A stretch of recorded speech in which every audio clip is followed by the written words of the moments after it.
Welcome to our step-by-step guide on how to use the mapping tool for cancer risk analysis.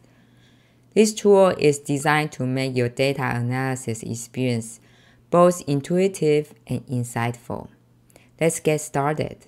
The mapping tool features a one-page dashboard with a map on the right side and several options for choosing your area of interest.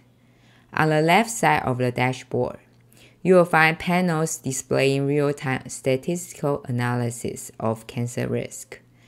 This analysis updates simultaneously as you interact with the map. First, let's dive into the map component.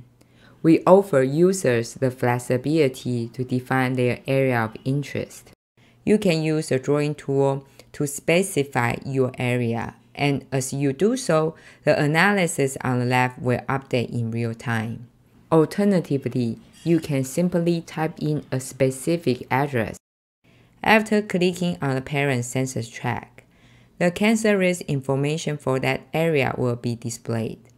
Please note that the information for any address is based on the average from the parent tract area. In other words, if two different addresses fall within the same census tract, the information displayed will be the same for both addresses. At the top, we have Predefined Tab for you to select the spatial scale you would like to examine. For instance, you can choose to view data on an entire area basin,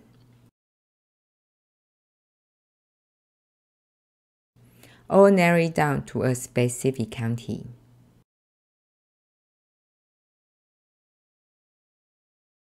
We have also predefined selections for ABC17 community, simplifying the process of viewing data for these areas. You also have the option to select an area of interest based on a cancer risk score range. For example, if you want to focus on area within the top 10% of potential highest cancer risk score, you can do so easily. Next, let's dive into the statistical analysis components. The top panel shows the population-weighted total cancer risk for your chosen area.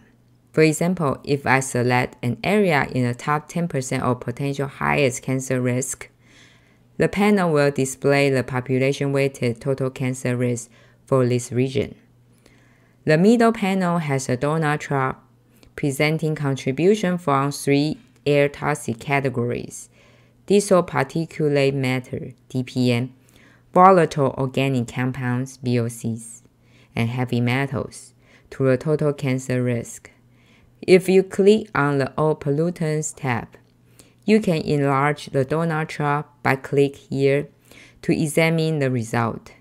Here you can see a breakdown of contributions from all 12 pollutants, including DPM, 5 metals toxic pollutants, and 6 VOC toxic pollutants. The bottom panel donut chart goes a step further, showing cancer risk from different emission sources for different air pollutants.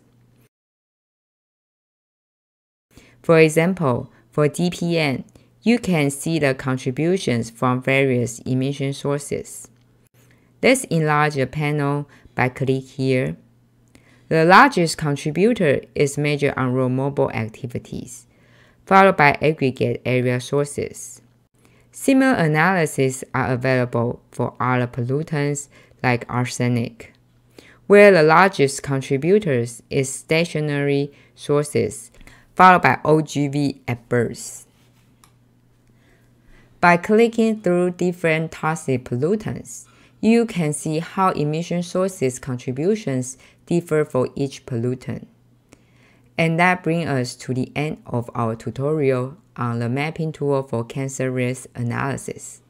If you have any questions or comments, you can reach us at our email address, cata@arb.ca.gov. Thank you.